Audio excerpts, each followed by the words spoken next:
Hi అందరికీ last వీడియోలో cutting video చూపించాను కదా. ఈరోజు స్టిచ్చింగ్ వీడియో. స్టిచ్ చేసే ముందు పార్ట్స్ పైన ఎలా నేను పిన్స్ అనేది సేఫ్టీ పిన్స్ పెట్టేస్తాను, ఎందుకంటే క్లాత్ అటు ఇటు జరగకుండా ఉంటుందని. సో ఇలా పిన్స్ పెట్టుకుంటే బెస్ట్. ఫస్ట్ అయితే నేను నెక్ అయితే స్టిచ్ చేస్తున్నాను, ఎందుకంటే నేను క్యాన్ పేపర్ అనేది యూజ్ చేయట్లేను. స్టిచ్ చేశాక రివర్స్ చేసేస్తాను. స్టిచ్ చేసేటప్పుడు క్లాత్ని అయితే మీరు పట్టుకోవాలండి, లేదంటే అటు ఇటు జరుగుతూ ఉంటుంది. స్టిచ్ అయిపోయాక ఎక్స్ట్రా ఫ్యాబ్రిక్ని కట్ చేసేసేయాలి. వీడియోలో చూపించినట్టు చిన్న చిన్న కట్ మార్క్ అనేది పెట్టుకోవాలి, ఎందుకంటే నెక్ అనేది షేప్ వస్తుంది నేను వీడియోలో చూపించినట్టు. అలాగే నేను ఫ్రంట్ పార్ట్ నెక్ కూడా స్టిచ్ చేసేస్తున్నాను. అలాగే ఎక్స్ట్రా పార్ట్ని కట్ చేసేసుకోవాలి. సేమ్ చిన్న చిన్న కట్ మార్క్ పెట్టేసుకోవాలి వీడియోలో చూపించినట్టు. తర్వాత రివర్స్ చేసుకొని మళ్ళీ స్టిచ్ చేసేసుకోవాలండి. అలా అయితే స్టిఫ్గా ఉంటుంది. ఫ్రంట్ అండ్ బ్యాక్ అలాగే రివర్స్ చేసుకొని స్టిచ్ చేసేసుకోవాలి, ఎందుకంటే మనం క్యాన్లా పేపర్ యూజ్ చేయట్లేం కదా. సో ఇలా రివర్స్ చేసుకుంటే చాలా బాగుంటుంది, నీట్ ఫినిషింగ్ అనేది వస్తుంది. స్టిచ్ చేసేటప్పుడు మీరు లైనింగ్ క్లాత్ని కొంచెం గుంజి పట్టుకోండి, లేదంటే మీకు బయటికి వచ్చినట్టు కనిపిస్తూ ఉంటుంది. స్టిచ్ చేసేటప్పుడు జాగ్రత్తగా చేయండి. ఒకసారి నేను వీడియోలో చూపిస్తున్నట్టు చేయండి. 2 పార్ట్స్ని నేను స్టిచ్ చేసిన తర్వాత వాటికి గమ్ పెట్టి నేను ఉంచేస్తానండి, ఎందుకంటే క్లాత్ అనేది అటు ఇటు కాకుండా ఉండడానికి. ఆ క్లిప్ అనేది మిస్ అయ్యింది. నెక్స్ట్ నేను లైనింగ్ పార్ట్ అనేది జాయింటింగ్ పడింది కదా, అది స్టిచ్ చేస్తున్నాను. జాయింటింగ్ పార్ట్ని నేను మిడిల్ నుంచి వెళ్ళి స్టిచ్ చేస్తున్నాను, ఎందుకంటే అటు ఇటు ఈక్వల్గా వస్తుందండి. చేశాక మళ్ళీ అటు సైడ్ చేస్తాను. ఆ తర్వాత రివర్స్లో మళ్ళీ స్టిచ్ చేస్తాను, డబల్ స్టిచ్ అన్నట్టు. ఈ స్టిచ్చింగ్ అయినాక నేను lining cloth and main fabric ఉంటుంది కదా, అవి రెండు నేను అటాచ్ చేసేస్తున్నాను. చూడండి, అది నేను మెయిన్ది ఇలా కొంచెం సాగుతున్నట్టు ఉంది కదా, మీరు తక్కువనే కట్ చేసేసుకోండి. ఇప్పుడు నేను స్టిచ్ చేసేటప్పుడు అదే జరిగింది, కొంచెం క్లాత్ అనేది మిగిలింది, అందులోనే ఫోల్డ్ చేసి నేను స్టిచ్ చేసేసాను. ఈ క్లాత్ చాలా జారుతుంది, సో నేను సేఫ్టీ పిన్ పెట్టేసి స్టిచ్ చేస్తున్నాను, క్లాత్ అటు ఇటు కాకుండా ఉండడానికి. నాకు కొంచెం క్లాత్ అనేది మిగిలింది, అందులోనే ఫోల్డ్ చేసి నేను స్టిచ్ చేసేసాను. ఫ్రంట్ బాడీ పార్ట్ని నేను అటాచ్ చేస్తున్నాను. సో నేను లాస్ట్ నుంచి వెళ్ళి కింది నుంచి వెళ్ళి అటాచ్ చేస్తున్నాను.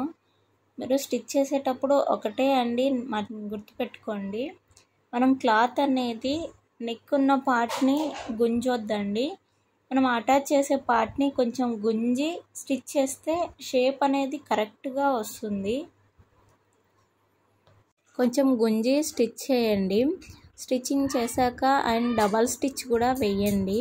ఒకవేళ ఫస్ట్ స్టిచ్ చేసినప్పుడు షేప్ అటు ఇటు అయినా కూడా నెక్స్ట్ టైం స్టిచ్ చేస్తారు కదా, షేప్ని మీరు కవర్ చేసుకోవచ్చు. చూడండి ఎంత బాగా వచ్చిందో.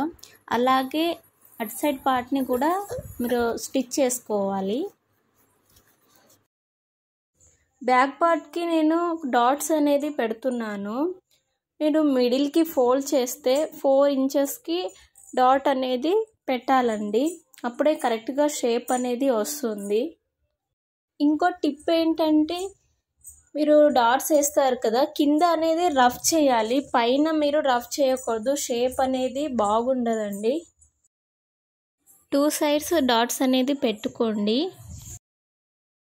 కంప్లీట్ అయ్యాక 2 పార్ట్స్ని అటాచ్ చేసుకోవాలి. షోల్డర్స్ దగ్గర రఫ్ చేయండి, అప్పుడే స్ట్రాంగ్గా ఉంటుంది, కుట్లు అనేది బయటికి రాకుండా ఉంటుంది. అలా 2 సైడ్స్ రఫ్ చేసేసుకోవాలి.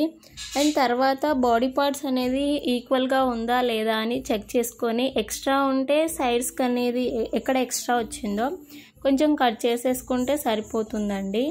అండ్ తర్వాత హ్యాండ్స్ అనేది జాయింటింగ్ అండి. నేను hands cutting video clip miss అయ్యింది, నేను పేపర్ మీద కట్ చేసి మీకు పెడతాను వేరే వీడియోలో. ఇక్కడ నేను హ్యాండ్స్ అనేది జాయిన్ చేస్తున్నాను. నేను లైనింగ్ వేయలేదు, మెయిన్ ఫ్యాబ్రిక్నే 2 ఫోల్డ్గా చేసి హ్యాండ్స్ అనేది స్టిచ్ చేస్తున్నాను.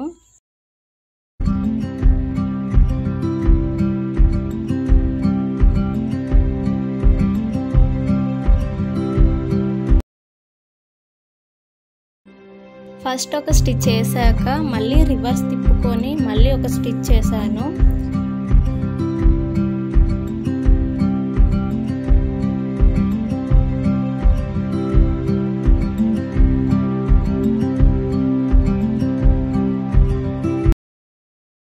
ఎందుకంటే నేను లైనింగ్ వేయలేదు కాబట్టి 3 స్టిచెస్ అనేది వేసానండి. మిడిల్ చేశాక ఒక స్టిచ్ చేసి మళ్ళీ నార్మల్గా ఒక స్టిచ్ చేసేసాను వీడియోలో చూపించినట్టు.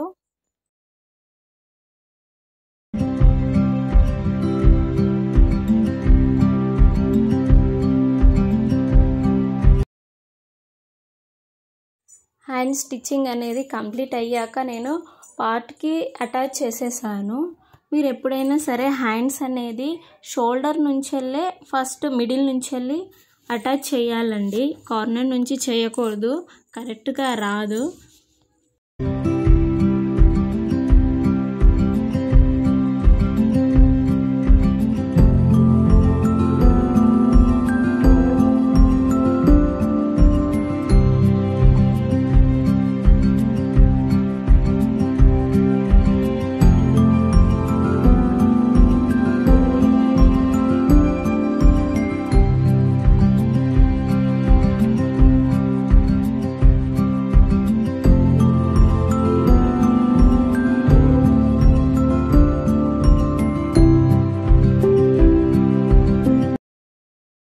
హ్యాండ్స్కి కూడా డీప్ అనేది తీసుకోవాలండి. నేను ఇప్పుడు తీసుకుంటాను, ఒకసారి చూడండి. పార్ట్కి కరెక్ట్గా ఉందా లేదా అని చెక్ చేసి డీప్ తీసుకోవాలండి. ఫ్రంట్ సైడ్కి డీప్ తీసుకోవాలి, ఎందుకంటే మనం రివర్స్లా అటాచ్ చేస్తాం కదా హ్యాండ్స్ అనేది. మీరు కన్ఫ్యూజ్ అయ్యి అటు సైడ్ ఇటు కట్ చేయకండి. చూడండి,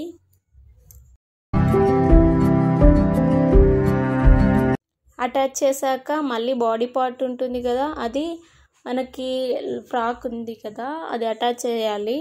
చేసి మెజర్మెంట్ తీసుకొని కరెక్ట్ షేప్ని మెజర్ చేసుకొని స్టిచ్ చేయడమేనండి. సింపుల్, చాలా సింపుల్గా డిజైన్ చేసుకోవచ్చు. బిగినర్కి అయితే చాలా యూజ్ అవుతుంది నా వీడియో.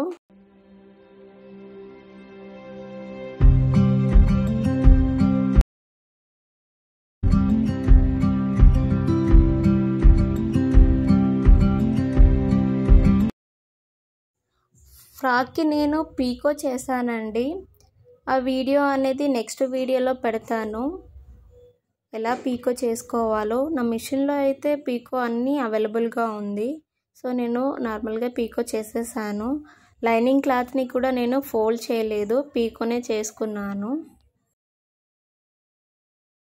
మెయిన్ టిప్ ఏంటి అంటే, మనం లైనింగ్ అటాచ్ చేస్తాం కదా, బాడీ పార్ట్ టోటల్ మనం అటాచ్ చేసేటప్పుడు ఫస్ట్ అనేది నడుము వరకు ఒక స్టిచ్ చేసేసుకోవాలి.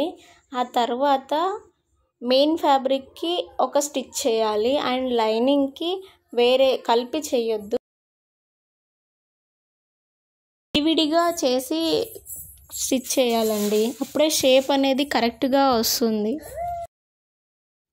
ఫ్లోర్ పార్ట్ని బాడీ పార్ట్ని అటాచ్ చేసేసుకోవాలి. అండ్ తర్వాత నీట్ ఫినిషింగ్ కోసం నార్మల్గా 1 స్టిచ్ అనేది వేసుకోవాలి. తర్వాత బాడీ మెజర్ చేసుకొని నార్మల్ స్టిచెస్ అనేది వేసేసుకోవాలండి. మీరు కర్వ్ షేప్లో వేస్తే బాడీ దగ్గర, నడుము దగ్గర షేప్ అనేది వస్తుందండి. అంతే అండి, చాలా సింపుల్గా స్టిచ్ చేసేసుకోవచ్చు. నా వీడియో కనుక మీకు నచ్చితే లైక్ చేయండి, షేర్ చేయండి, నా ఛానల్ని సబ్స్క్రైబ్ చేసుకోండి.